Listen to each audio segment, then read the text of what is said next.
what has happened to the game we love?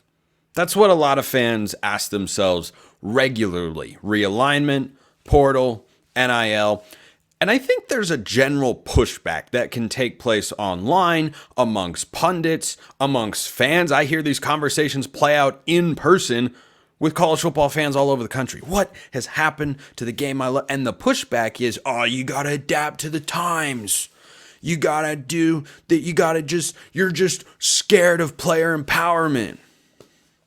I hate that pushback. It's lazy. It's lazy because there is no world in which a fan of any team should just accept and be okay with a quarterback or a player opting out of a season right smack dab in the middle of it. UNLV is a bona fide college football playoff contender. Do you understand that?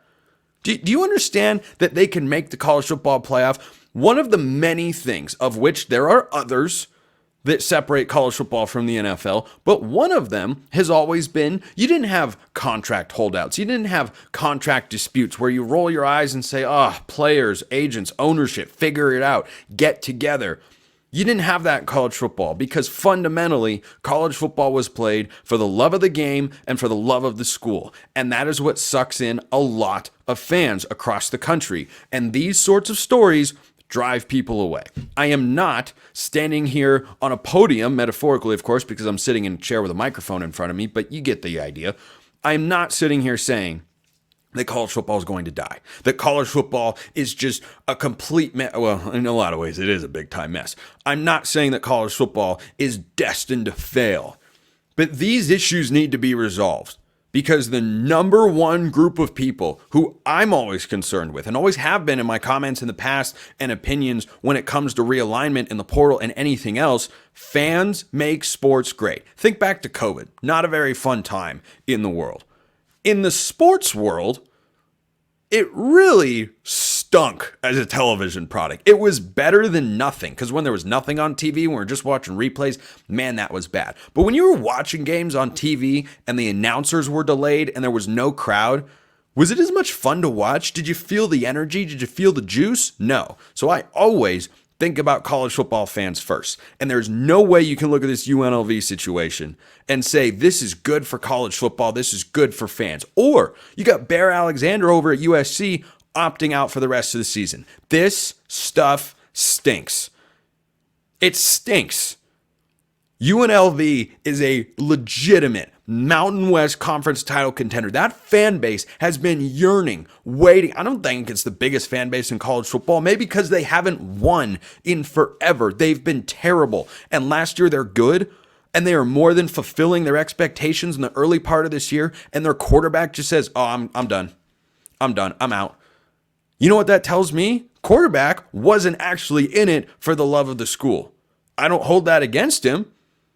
But he was not in it for the love of the school. He was in it because he wanted to get a check. Because someone is in his ear, some agent who wasn't actually registered in the state of Nevada. I can't believe. I'm shocked. Shocked, I tell you, that the NCAA unleashing NIL and not creating any regulations and guidelines that allows for licensed agents to move into the space is going awry. I can't believe it. This is the equivalent. A lot of people, I don't know if everyone understands this. Being a sports agent is a licensed practice, like being a lawyer or being a real estate agent. Anyone cannot sell you a house. There is a board. There are certifications. There are regulations that you have to go through to ensure situations like this don't happen. So for those who don't know, I should have explained this earlier, I apologize. But Matthew Sluka was a starting quarterback for UNLV. Because he's opted out for this season. Because there were disagreements about how much NIL money he was going to receive. The reporting that I have seen, and there are a couple of different people who have sounded off, you can read whichever reporter you would like, but my understanding of the situation is he was promised a certain amount of NIL. And then he wanted more because of how UNLV was performing to start the year. UNLV is not willing to grant that because that's not how Barry Odom rolls. And then he decided, okay, well, then I'm not going to play. And now he's going to hit the transfer portal. He'll go somewhere in the offseason and he'll get a bigger NIL deal. That's not what college sports is fundamentally supposed to be about. I am in favor of players being able to profit off of their name, image, and likeness. This situation needs to be eradicated from the sport. I don't care who's responsible. I don't care who benefits. I don't care. This sort of stuff stinks. Bear Alexander, legit contributor on USC's defense this year. Not as important as Matthew Sluka. Oh, by the way, UNLV also lost their starting running back. Not as big a contributor, but certainly a name that people are aware of, and they're just jumping ship as we're getting into the heart of the college football season. Next time you hear a fan push back on the notion that you're just opposed to player empowerment, explain to me how college football fans are supposed to feel when the players that they are supporting, that they are cheering for, who wear their school's jersey, whose, NIL deals they might even pay for if they're a donor or whoever. How are they supposed to feel if the player says, "No, I'm good. I don't want to play. I'm opting out of the rest of the year." And this is not a nothing program or a nothing school. You've got money being promised and then not delivered upon. It's almost like it's an unregulated wasteland of NIL. It's a complete and utter shame is what it is. It's a shame that Matthew Sluka thought he was going to get more money than he did. It's a shame that money was promised and then not delivered upon. It's a shame that he has the mindset at all of, I'm not playing for this team until I get more money. That's a shame. It's a shame for college football. And there are plenty of different parties that can be blamed. Here's the problem. Who's fixing this? The NCAA? Okay. Yeah, I'll believe that when I see it, because it's not going to happen. Are schools going to fix this? Can players fit? The NCAA would be the ideal organization to solve these sorts of matters and to prevent players from opting out and have actual binding contracts. It's why whenever I heard, well, now you've got free agency in college football. No, you have something much more powerful for the players than free agency.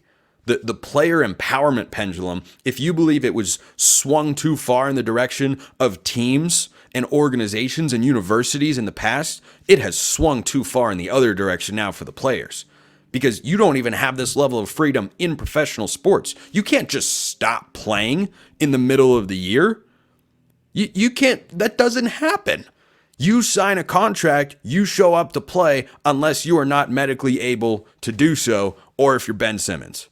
So I think this whole thing stinks and hope they're able to get rid of it. I just don't have any faith that it's going to be rectified. I really don't. Because I don't know what rule is going to come about.